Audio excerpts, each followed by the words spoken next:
بسم اللہ الرحمن الرحیم۔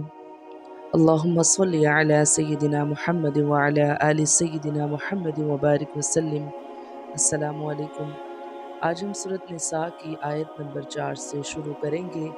وَآتُوا النِّسَاءَ صَدُّقَاتِهِنَّ النِّخْلَةَ فَإِن طِبْنَ لَكُمْ عَنْ شَيْءٍ مِّنْهُ نَفْسًا فَكُلُوهُ هَنِيئًا مَرِيئًا، اور عورتوں کو ان کے مہر راضی خوشی دے دو، ہاں اگر وہ خود اپنی خوشی سے کچھ مہر چھوڑ دیں تو اسے شوق سے خوش ہو کر کھا لو۔ حضرت عمر اور قاضی شریع کا فیصلہ یہ ہے کہ اگر کسی عورت نے اپنے شوہر کو پورا مہر یا اس کا کوئی حصہ معاف کر دیا ہو اور بعد میں وہ اس کا پھر مطالبہ کرے تو شوہر اس کے ادا کرنے پر مجبور کیا جائے گا، کیونکہ اس کا مطالبہ کرنا یہ معنی رکھتا ہے کہ وہ اپنی خوشی سے مہر یا اس کا کوئی حصہ چھوڑنا نہیں چاہتی۔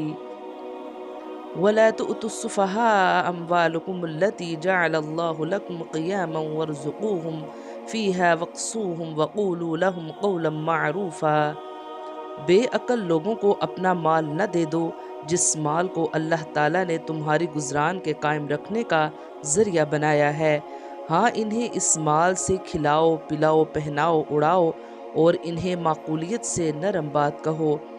یتیموں کے سرپرستوں کی ذمہ داریاں بیان کی جا رہی ہیں کہ ایک طرف تو انہیں یتیموں کے مال کو امانت سمجھ کر انتہائی احتیاط سے کام لینا ہے، دوسری طرف یہ بھی خیال رکھنا ہے کہ یتیموں کا پیسہ ایسے وقت ان کے حوالے کیا جائے جب ان میں روپے پیسے کی ٹھیک ٹھیک دیکھ بھال کی سمجھ اور اسے صحیح مصرف پر خرچ کرنے کا سلیقہ آ چکا ہو۔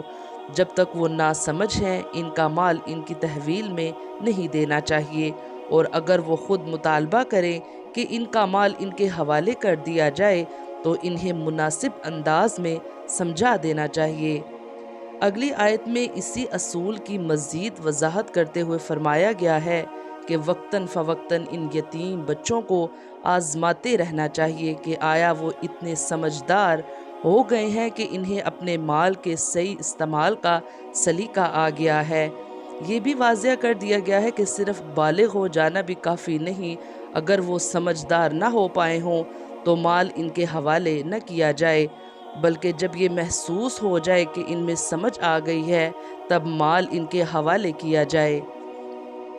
وَابْتَلُوا الْيَتَامَىٰ حَتَّىٰ إِذَا بَلَغُوا النِّكَاحَ فَإِنْ آنَسْتُم مِّنْهُمْ رُشْدًا فَادْفَعُوا إِلَيْهِمْ أَمْوَالَهُمْ وَلَا تَأْكُلُوهَا إِسْرَافًا وَبِدَارًا أَن يَكْبَرُوا وَمَنْ كَانَ غَنِيًّا فَلْيَسْتَعْفِفْ وَمَنْ كَانَ فَقِيرًا فَلْيَأْكُلْ بِالْمَعْرُوفِ فَإِذَا دَفَعْتُمْ إِلَيْهِمْ أَمْوَالَهُمْ فَاشْهِدُوا عَلَيْهِمْ وَكَفَىٰ بِاللَّهِ حَسِيبًا۔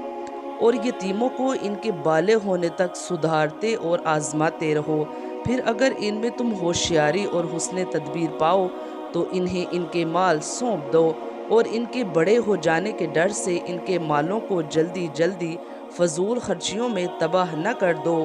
مالداروں کو چاہیے کہ ان کے مال سے بچتے رہے، ہاں مسکین محتاج ہو تو دستور کے مطابق واجبی طور سے کھا لے، پھر جب انہیں ان کے مال سونپو تو گواہ بنا لو، دراصل حساب لینے والا اللہ تعالیٰ ہی کافی ہے۔ یتیموں کے سرپرست کو اپنی ذمہ داریاں نبھانے کے لیے بہت سی خدمات انجام دینی پڑتی ہیں۔ عام حالات میں جب سرپرست خود کھاتا پیتا شخص ہو، اس کے لیے ان خدمات کا کوئی معاوضہ لینا درست نہیں۔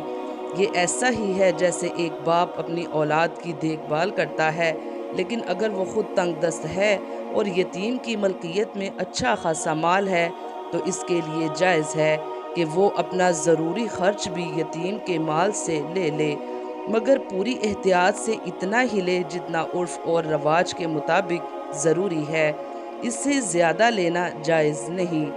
للرجال نصیب مما ترک الولدان والاقربون وللنساء نصیب مما ترک الوالدان والاقربون مما قل منه او کثر نصیبا مفروضا۔ ماں باپ اور خویش و اقارب کے ترکے میں مردوں کا حصہ بھی ہے اور عورتوں کا بھی، جو مال ماں باپ اور خویش و اقارب چھوڑ مرے، ہوا وہ مال کم ہو یا زیادہ، اس میں حصہ مقرر کیا ہوا ہے۔ جاہلیت کے زمانے میں عورتوں کو میراث میں کوئی حصہ نہیں دیا جاتا تھا، آن حضرت صلی اللہ علیہ وآلہ وسلم کے سامنے ایسے واقعات پیش آئے کہ ایک شخص کا انتقال ہوا اور وہ بیوی اور نابالغ بچے چھوڑ کر گیا، اور اس کے سارے ترکے پر اس کے بھائیوں نے قبضہ کر لیا۔ بیوی کو تو عورت ہونے کی وجہ سے میراث سے محروم رکھا گیا، اور بچوں کو نابالغ ہونے کی وجہ سے کچھ نہ دیا گیا۔ اس موقع پر یہ آیت نازل ہوئی جس میں یہ واضح کر دیا گیا کہ عورتوں کو میراث سے محروم نہیں رکھا جا سکتا۔ اللہ تعالیٰ نے آگے 11 سے شروع ہونے والے رکوع میں تمام رشتہ دار مردوں اور عورتوں کے حصے مقرر فرما دیے ہیں۔ اللہ تعالیٰ ہمیں قرآن پاک پڑھنے کی، اس کو سمجھنے کی اور اس پر عمل کرنے کی توفیق عطا فرمائے۔ آمین یا رب العالمین۔